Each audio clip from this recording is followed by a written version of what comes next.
Assalamualaikum warahmatullahi wabarakatuh. Perkenalkan, nama saya Rifkiana Dewi Caksono dari kelas 2B Psikologi. Di sini saya akan menjelaskan tentang perkembangan sosial pada usia dewasa tengah. Nah, yang pertama-tama perkembangan dewasa tengah. Apa itu perkembangan dewasa tengah?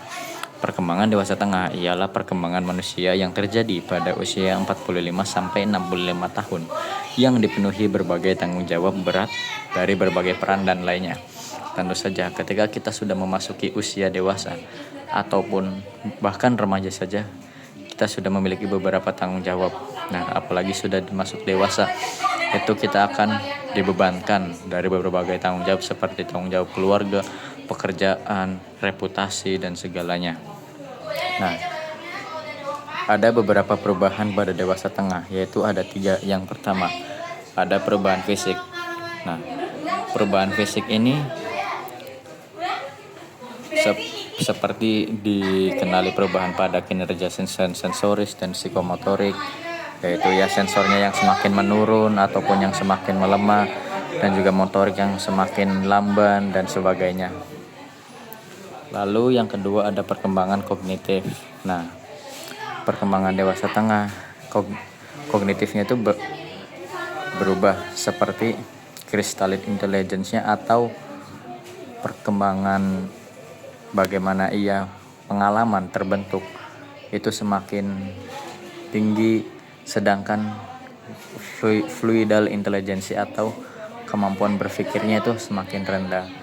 Maka tidak salah lagi orang dewasa itu terkadang menjelaskan sesuatu dengan pengalamannya, karena pengalamannya itu semakin berkembang, sedangkan cara berpikirnya ataupun sebagainya itu seiring menurun. Lalu yang ketiga ada perkembangan psikososial. Nah, di perkembangan psikososial ini kita ambil dari beberapa tokoh seperti Erik Erikson, yaitu ada generativitas versus stagnasi, yaitu ketika dewasa tengah itu tugas utamanya ialah mengabdikan diri guna mencapai keseimbangan dalam melahirkan sesuatu. Dan stagnanisasi, maka dewasa tengah itu tidak memiliki kontribusi apapun terhadap masyarakat dan sebagainya. Lalu selanjutnya kita akan masuk ke dalam jurnal yang kita akan bahas. Nah, di sini ada beberapa metode dari jurnal yang dipakai, yaitu pertama, metode pelaksanaan kegiatan ini dilakukan dengan cara ceramah, diskusi, dan demonstrasi. Lalu subjek penelitiannya yaitu ada masyarakat Kelurahan Legok yang berusia 30 sampai 60 tahun. Nah, pembahasan. Jadi, pendidikan kesehatan dilakukan di rumah warga, yaitu di rumah Ibu Z dengan melibatkan pihak dari dinas sosial. Pendidikan kesehatan dilakukan oleh pengabdi kepada anggota masyarakat dengan dewasa yang berusia 30 sampai 60 tahun.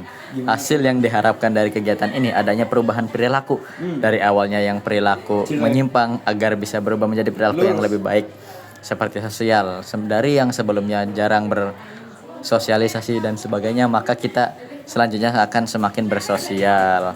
Lalu proses kegiatannya. Kegiatan ini dimulai dari penjelasan materi terkait pengertian perkembangan dewasa tengah, selanjutnya penyampaian materi tentang ciri perkembangan dewasa tengah yang normal. Hasil diskusi peserta mampu mengetahui apa itu perkembangan dewasa tengah dan ciri perkembangan dewasa tengah yang normal. Dan hasil penelitiannya, penyuluhan stimulasi perkembangan psikososial usia dewasa tengah 30 sampai 60 tahun. Melalui penyuluhan ini ada gambarnya, itu gambar 1 penjelasan materi penyuluhan, lalu gambar 2 peserta memberikan pertanyaan. Nah, pada kali ini masyarakat sedikit demi sedikit mulai memahami bagaimana caranya melakukan stimulasi perkembangan psikososial usia dewasa tengah. Faktor-faktor yang mendukung kegiatan ini antara lain, yang pertama, peserta memiliki kemampuan yang besar untuk mendapatkan informasi terkait stimulasi perkembangan psikososial usia dewasa tengah. Lalu yang kedua, ada penyuluhan tentang stimulasi perkembangan psikososial usia dewasa tengah didukung oleh aparat setempat seperti Bapak RT yang menyediakan tempat dan sebagainya. Nah, kesimpulannya, kegiatan pengabdian masyarakat merupakan Didikan kesehatan dengan metode ceramah dan diskusi mampu meningkatkan pengetahuan peserta terkait stimulasi perkembangan psikososial usia dewasa tengah, dan peserta mampu melakukan kegiatan yang bermanfaat seperti melakukan kegiatan sosial dengan masyarakat, menjalin hubungan dengan orang lain. Kegiatan ini direkomendasikan untuk meningkatkan pengetahuan peserta yang mengalami penyimpangan perkembangan agar peserta mampu melakukan kegiatan yang positif yang berguna bagi diri sendiri dan lingkungannya. Nah, ada Unity of Science-nya. Saya mengambil dari hadis riwayat Tirmizi nomor 3895. Sebaik-baik kalian adalah yang paling baik pada keluarganya. Aku sendiri adalah orang yang paling baik pada keluargaku. Ya, kurang lebih segitu saja presentasi yang dari saya sampaikan. Kurang lebihnya mohon maaf. Wassalamualaikum warahmatullahi wabarakatuh.